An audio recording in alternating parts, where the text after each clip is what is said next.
Mom announced she's pregnant for the 5th time, but I'm done raising her kids. So I moved out, but she showed up at my new apartment. Hi, I'm Aubrey. At 17, I should be stressing about SAT scores and homecoming dates, not whether my 7-year-old brother remembered his insulin pump or if my twin toddler sisters had their bottles warmed to exactly the right temperature. But that's been my reality since I was 10.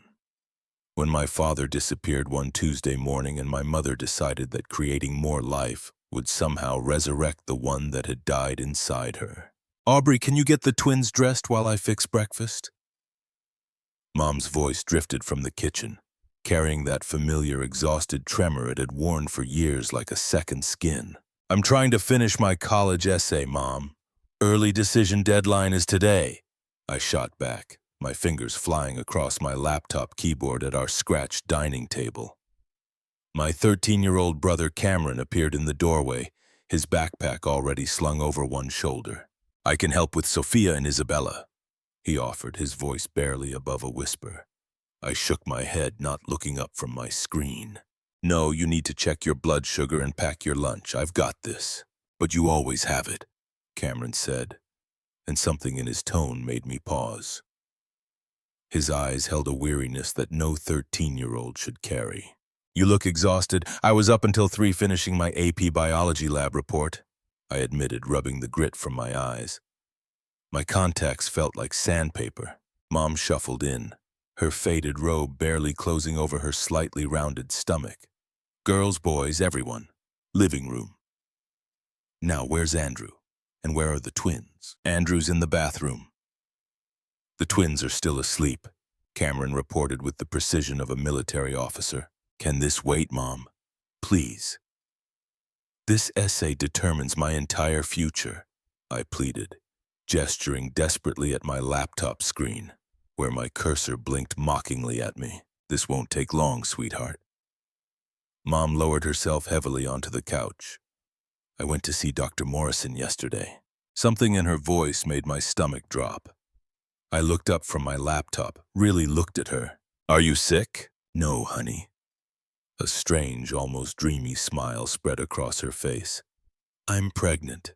The words hung in the air like smoke after an explosion. Again, Cameron whispered, his face going pale. It's a blessing, Mom insisted, her hand moving protectively to her stomach. Another precious gift to cherish. Another precious gift for Aubrey to raise, you mean? Cameron muttered louder than he'd probably intended. Cameron? Mom snapped, her smile evaporating. I stared at my mother, and it was like seeing her clearly for the first time in 8 years, the perpetually bloodshot eyes, the forced brightness in her voice that never reached her face, the way she'd mentally check out whenever the crying got too loud or the problems too complicated. Who's going to take care of this one, Mom? I asked, my voice barely above a whisper.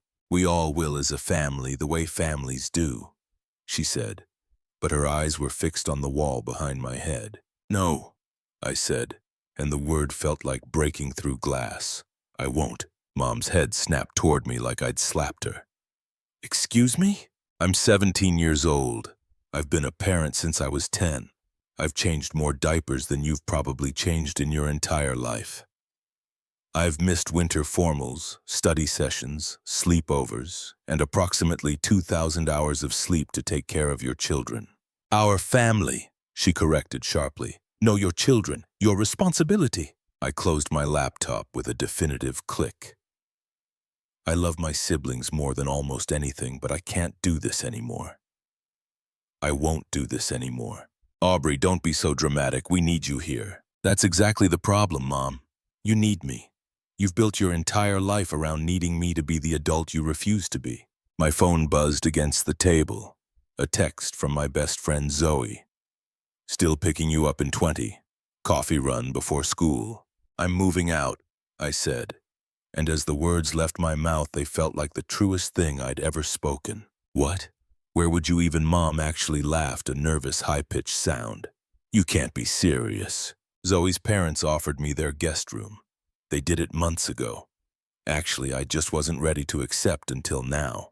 You cannot just abandon your family, Aubrey. I won't allow it. Mom's voice rose sharply, and from upstairs I heard 7-year-old Andrew start crying. Aubrey. Andrew appeared at the top of the stairs, his dinosaur pajamas rumpled, his eyes wide with confusion. Why is everyone yelling? It's okay, buddy, I said, forcing calm into my voice. Just grown-up stuff. Go back to bed. You're not a grown-up, Mom scoffed. You're a child making a childish, selfish decision. No, Mom. I stood up, feeling taller than I ever had. I'm the child who never got to be a child because you kept having babies you expected me to mother. I'm the kid who taught herself to make formula at midnight, who learned how to treat Cameron's hypoglycemia at 11, who's been to more pediatrician appointments than most actual parents. As if scripted by the universe itself, the twins started wailing from upstairs. Go, I told Mom, grabbing my laptop and backpack. They need their mother, not their sister. After dropping everyone at school and daycare, yes, one last time, I called Zoe from my ancient Honda Civic in the school parking lot. By that afternoon, I'd packed 2 duffel bags and my laptop. 3 days later, I was settled into Zoe's family's guest room, which they'd painted a soft blue and furnished with a desk, a bed with an actual comfortable mattress, and luxury of luxuries, a door that locked. For the first time in 8 years, I slept through the night. But peace is a fragile thing. 9 days later, I stood at my locker chatting with Zoe about college applications when a commotion erupted near the main entrance. Where is she? I need my daughter, Aubrey. Mom's voice cut through the hallway noise like a siren. I turned to see her pushing through the crowded corridor, the twins strapped into a massive double stroller. Andrew clutching her hand, all of them looking disheveled and lost. Oh no, Zoe breathed beside me. She didn't. R.A. Mom spotted me and began shoving through clusters of students, several of whom pulled out their phones. You need to come home right now.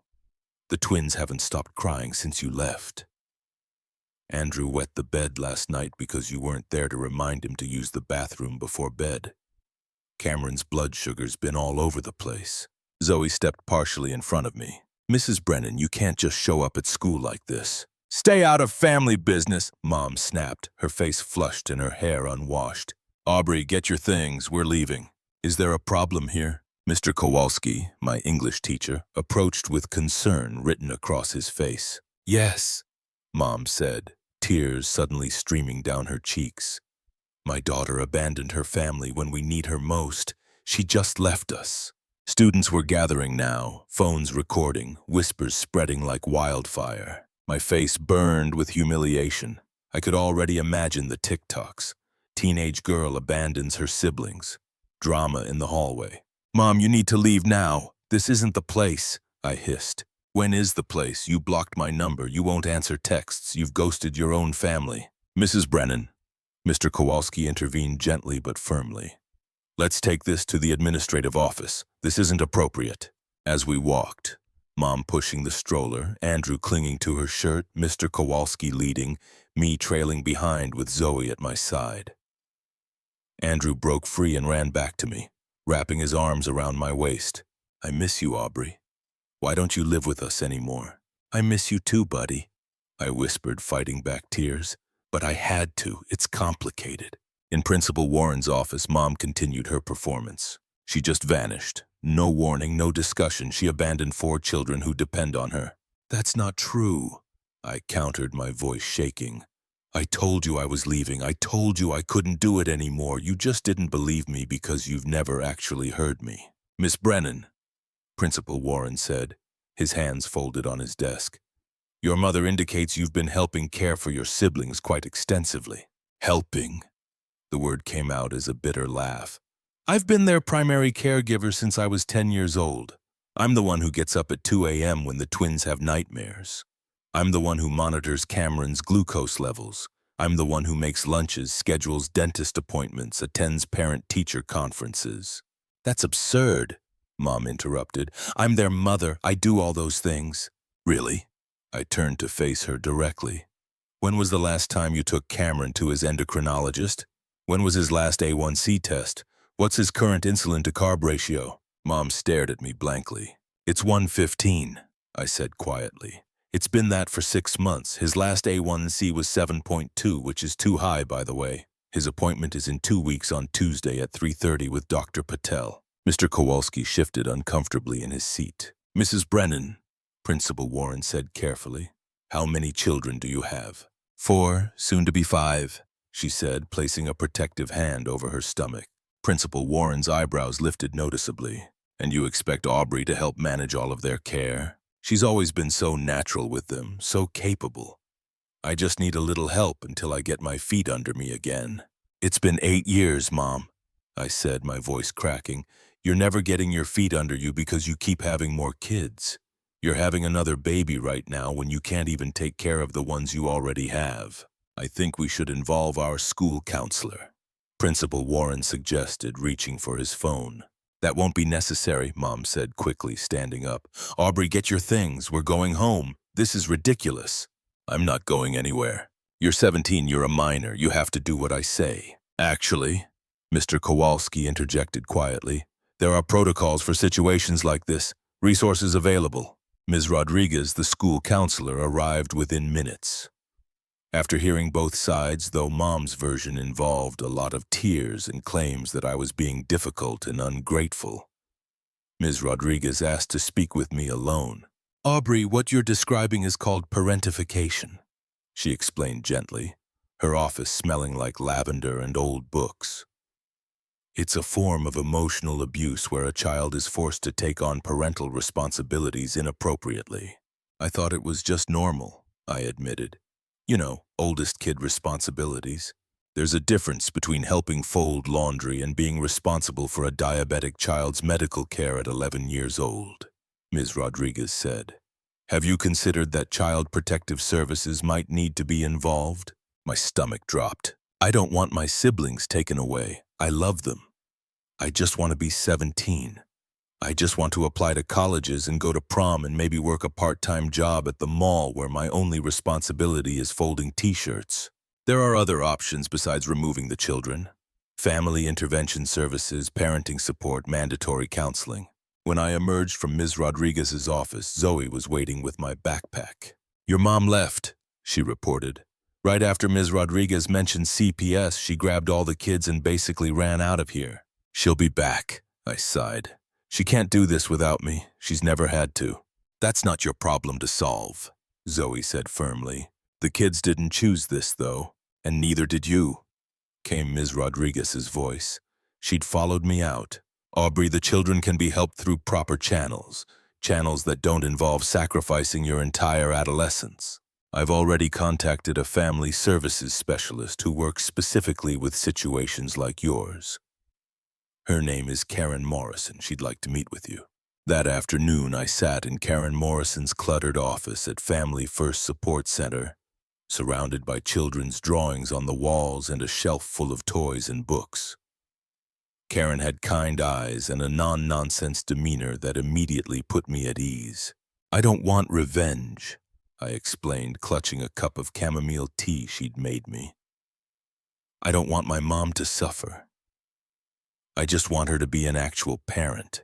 I want my siblings to have a mother who shows up, and I want to figure out who I am without babies on my hip. Sometimes, Karen replied, making notes on her tablet. Accountability is the best form of love for everyone involved. 4 days later, I found myself back in Karen's office, but this time Mom sat across from me. The air felt thick, oppressive. Mom's jaw was set, her arms crossed defensively. I don't understand why we're here, Mom said, with her fingers worrying at her purse strap. This is a private family matter. You're making it sound like I'm some kind of monster. Mrs. Brennan, Karen began, her voice calm but firm. Aubrey has described a situation that concerns me professionally. As a mandated reporter, I'm obligated to ensure all the children in your home are receiving appropriate care. Are you threatening to take my babies away? Mom's voice climbed in pitch, panic coloring every word. No one is making threats, Karen said. We're here to discuss support services that could benefit your family. Services that exist specifically for situations like this. We don't need services. We need Aubrey to come home and help like she's supposed to, like family does. I clenched my fists in my lap, nails digging into my palms. That's exactly the problem, Mom. It's not my job to raise your children. I'm not the parent you are. You've never complained before. You've always been so helpful, so mature. I've complained constantly, I said, my voice rising. Every time I asked you to take Cameron to the doctor and you said you were too tired. Every time I begged you to hire a babysitter so I could go to a friend's birthday party. Every time I cried because I was failing a class because I couldn't stay awake. You just never listened. You never heard me because actually hearing me would mean you'd have to change. Karen raised a hand. Let's focus on solutions. Mrs. Brennan, you have 4 children and another on the way. With Aubrey not living at home, how do you plan to manage their care? The same way I always have, Mom replied stubbornly. We'll figure it out. Families do. With Aubrey as unpaid round-the-clock childcare? Karen asked pointedly. Because that's not a sustainable or legal solution. She's exaggerating, Mom insisted. All teenagers babysit their siblings. All oldest children help out. That's just how it works. Babysitting is occasional, I countered, my voice steadier now. Babysitting is watching them for a few hours on a Saturday night. I've been getting up for night feedings since the twins were born. I'm the one who learned how to use a glucometer and insulin pens when Cameron was diagnosed. I make all their meals, do their laundry, schedule their appointments, help with homework, sign permission slips. Because you're good at it, Mom interrupted. You've always been so organized, so responsible. It's one of your gifts. I'm organized because I had to be, I said quietly. I'm responsible because if I wasn't, Cameron might end up in the hospital with diabetic ketoacidosis. I learned these things out of necessity, not gift. I was a child, Mom.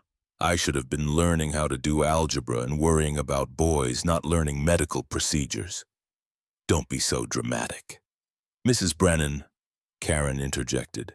From what Aubrey describes, she's been functioning as a co-parent, not a sibling. That's inappropriate regardless of her capability or maturity. That's parentification, and it's a recognized form of family dysfunction. So what am I supposed to do? Mom demanded, her voice breaking.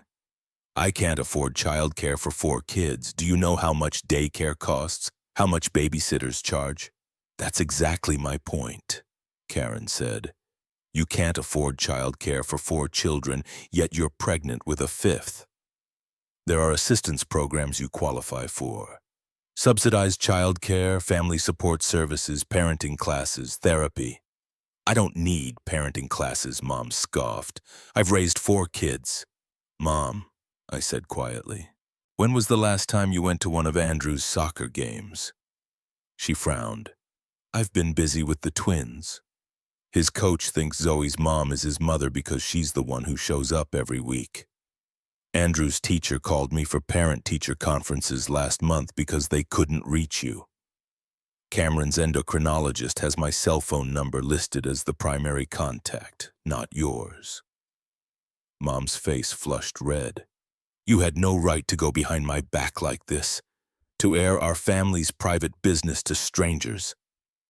I didn't want to, I admitted, feeling tears prick my eyes. But you showed up at my school with all the kids, making a scene. You forced my hand. You didn't leave me a choice. I needed you to come home. The twins cry for you at night. The twins should be crying for their mother, I said. But you're never there. Not really. Even when you're physically present, you're checked out. You're on your phone or sleeping or just absent. Mrs. Brennan, Karen said, her voice firm. Now I'm offering you resources to help your family. Concrete, practical help. The alternative is a formal Child Protective Services investigation because what Aubrey has described constitutes neglect. Mom's expression shifted from anger to genuine fear. You wouldn't. You can't take my babies. I would, I said, surprising myself with how steady my voice sounded. Not to hurt you, Mom, but to protect them. To make sure they get what they need. To make sure Cameron doesn't end up in a diabetic coma because no one's monitoring his blood sugar properly. To make sure the twins aren't being raised by their 7-year-old brother because you're too overwhelmed to function. You're betraying your own family, Mom hissed, tears streaming down her face now. No, I said, my own tears falling freely now. I'm finally taking care of myself after 8 years of taking care of everyone else. And maybe if you accept the help Karen is offering, Andrew and Cameron won't have to grow up as fast as I did. Maybe the twins will actually get to have a childhood. Maybe they'll get to be kids instead of little adults. This is insane! I'm leaving! Mom stood abruptly, grabbing her purse. Mrs. Brennan, Karen's voice was still wrapped in velvet, walking out of this meeting will trigger an automatic report to Child Protective Services. Is that what you want? Mom froze halfway to the door, her hand on the handle. Slowly she turned back, then sank into her chair like a deflating balloon. I'm not the villain here, she whispered, her voice broken. I've done my best. I've tried so hard. I know, I said, and I meant it. But your best isn't enough anymore, Mom. Not for 4 kids. Definitely not for 5. 6 weeks later, I met Mom at the Family First Support Center for our scheduled supervised visit. I almost didn't recognize her at first. Her hair was clean and styled. She wore actual clothes, jeans, and a sweater instead of her ratty bathrobe. And she arrived exactly on time, which might have been the most shocking change of all. The parenting class instructor says punctuality demonstrates respect, she explained when I commented on it. Not quite meeting my eyes for yourself and others. This was our new reality, structured visits under Karen's watchful supervision while Mom completed her required services. The court had mandated parenting classes, individual therapy, and family therapy. She'd also been connected with subsidized childcare and a case manager who checked in twice a week. How are the classes going?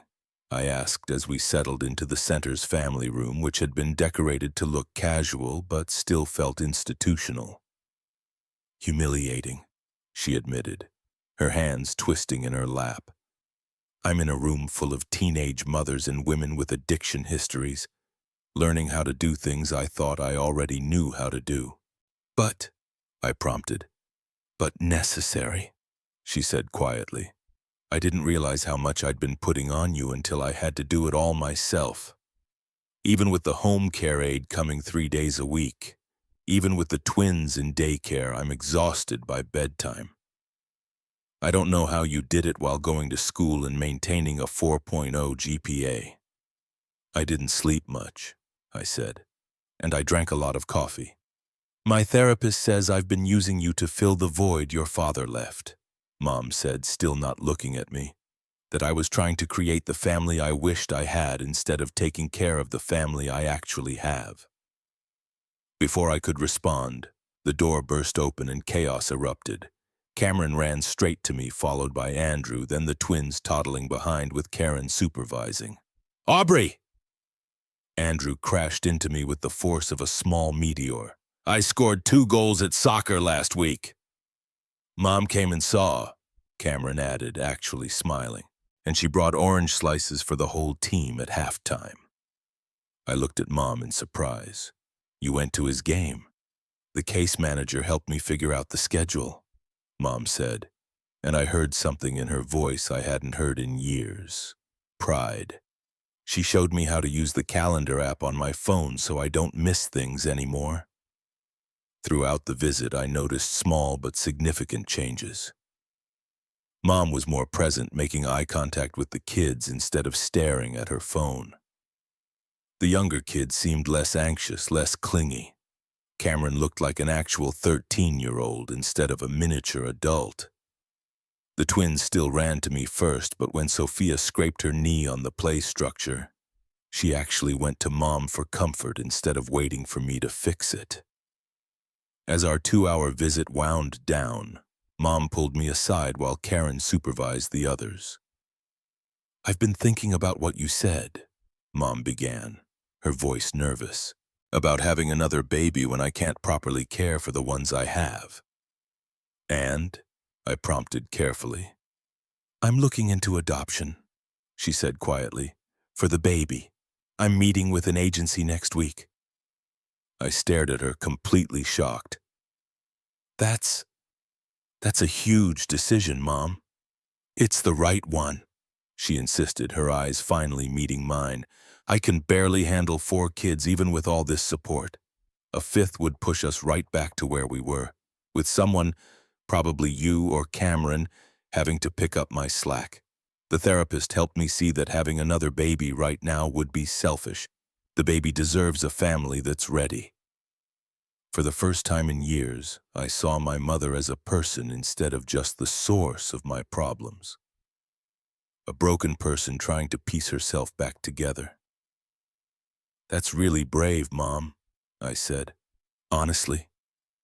As the visit ended, Mom asked the question I'd been dreading. Will you ever come home, Aubrey?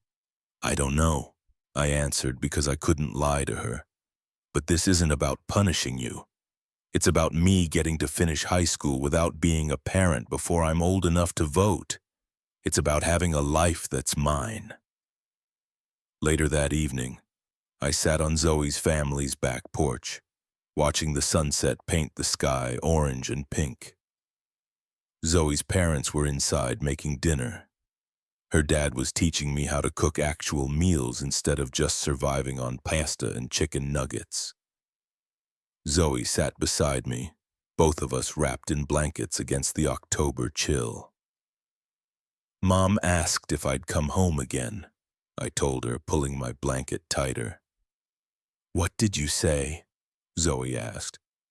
That I didn't know, but honestly I don't think I will, at least not to live. Maybe for holidays eventually, but not to live. Is that your way of getting back at her? Zoe asked carefully. I considered this, really thought about it. No, it's my way of finally putting myself first. The family services are helping Mom become a better parent. My siblings are getting what they need, and I'm applying to colleges without worrying about who's going to monitor Cameron's blood sugar at midnight or whether the twins have clean clothes for daycare. My phone buzzed with a text from Cameron. Mom actually made dinner tonight from scratch. It was edible and everything, and she helped me with my math homework. I smiled and showed Zoe the message. You know what I learned from all this? I said. The best revenge isn't about hurting the person who hurt you. It's about breaking the cycle so no one else gets hurt the same way. Cameron texted me yesterday that Mom's teaching him how to manage his diabetes care himself instead of just relying on me. Andrew told me he's in counseling at school now, working through his abandonment issues from Dad leaving. And the twins? Zoe asked. They're in a really good daycare program, like one with actual trained staff and age-appropriate activities instead of just being parked in front of the TV all day. Mom sends me pictures sometimes. They're thriving. Another text came through, this time from Andrew. Can you come to my Halloween party at school? Mom's volunteering, but I want you there too. Progress, I murmured, typing back a reply. Zoe's mom, Sarah, poked her head out. Dinner's ready, girls. We made lasagna. Aubrey, I want you to see if you can taste the secret ingredient. As we headed inside to the warm kitchen that smelled like garlic and tomatoes and something that felt like home, I realized something profound. For the first time in 8 years, I was excited about food because I got to enjoy eating it, not because I had to make it. That night, I lay in my bed, in my room with my door locked, and opened my college applications. I'd been too terrified to fill them out before, knowing I couldn't leave. But now, I clicked open the Common App and began typing my personal essay. The Parentification of Aubrey Brennan. How raising my mother's children taught me about boundaries, resilience, and the courage to save yourself. 3 months later, just after New Year's, I was settling into a comfortable routine. School was manageable without the constant worry of getting home to handle emergencies. I joined the debate team, something I'd always wanted to do but never had time for. I was even dating someone, a sweet guy named Lucas from my AP government class, who thought my ambition to become a social worker was incredibly cool. My visits with my siblings had become something I looked forward to rather than dreaded. They were shorter, scheduled, and I got to be the fun sister instead of the exhausted parent. Mom was making progress. Slow, sometimes frustrating progress, but progress nonetheless. Then my phone rang at 10 p.m. on a Tuesday. Mom's number. I hesitated. We had rules now. No calls after 9 unless it was an emergency. "Hello," I answered cautiously. "Aubrey." Mom's voice sounded strange, shaky.